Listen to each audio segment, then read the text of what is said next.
কিন্তু মাননীয় স্পিকার, আমাদের একটা তাগাদা ছিল যে এরা সংস্কারের বাহানায় যদি নির্বাচনটা না হতে দেয়, সেজন্য আমরা সবকিছুতে প্রথমে বলে নিচ্ছি, আমি কোনো রাজনীতি করি, আমি দেশের সাধারণ মানুষ হিসাবে এই কথাগুলো বলছি। আর এটা পুরো বাংলাদেশের মানুষের কথা। নির্বাচনের আগে ছিল নির্বাচনের পরে সুর উঠেছে আরে। আমাদের দেশের রাজনীতিতে কি তবে কথার কোনো দাম নেই? ভোটের সময় যখন মাঠ গরম, তখন বিএনপি নেতাকর্মীরা কথা দিয়েছিল যে তারা জুলাই সনদ বাস্তবায়ন করবে। কিন্তু বিএনপি যখন সরকার গঠন করলো, তখন তারা সুর উঠেছে আরে যে জুলাই বাস্তবায়ন করা যাবে না। আসুন বিষয়টাকে একটু বিশ্লেষণ করি। ভোটের রাজনীতি, জনগণের আবেগকে পুঁজি করে জুলাই সনদকে সামনে রেখে তারা সমর্থন বা ভোট আদায়ের চেষ্টা করেছিল। একজন দায়িত্বশীল নেতার মুখে কি এমন কথা মানায় যা আপনি বিশ্বাস করবেন না? তা কেন শুধু কৌশলের খাতিরে বলবেন? যদি একটা সনদ নিয়ে এত বড় ডিগবাজি দেওয়া যায়, তবে ভবিষ্যতে সাধারণ মানুষ আপনাদের প্রতিশ্রুতি কেন বিশ্বাস করবে? এই কথাটা বলুন আগে। রাজনীতি মানে যদি হয় শুধু কৌশল আর প্রতারণ, তবে জনগণের অধিকার আদায়ের কথা বলাকে বলেই অভিনয়। জনগণের জবাব। সালাউদ্দিন কাদের চৌধুরীর এই বক্তব্য প্রমাণ করেছে অনেক সময় আদর্শ হচ্ছে ক্ষমতার হিসাব নিকাশি বড় হয়ে দাঁড়ায়। জুলাই সনদ বাস্তবায়ন করা বা না করা এটা পরের বিষয়, কিন্তু এভাবে প্রকাশ্যে মিথ্যা আশ্বাসের কথা স্বীকার করাটা, এটা ভোটারদের সাথে এক ধরনের চরম পরিহাস।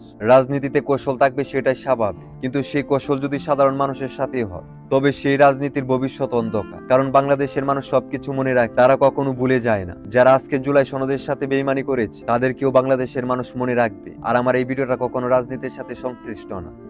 আমি একজন সাধারণ মানুষ হিসাবে যা মনে করেছি তাই এই ভিডিওতে বলেছি। কেউ আবার নেগেটিভ ভাবে নেবেন না। আর ভুল ত্রুটি হলে অবশ্যই ক্ষমা দৃষ্টিতে দেখবেন। সবাই ভালো থাকবেন। আল্লাহ হাফেজ।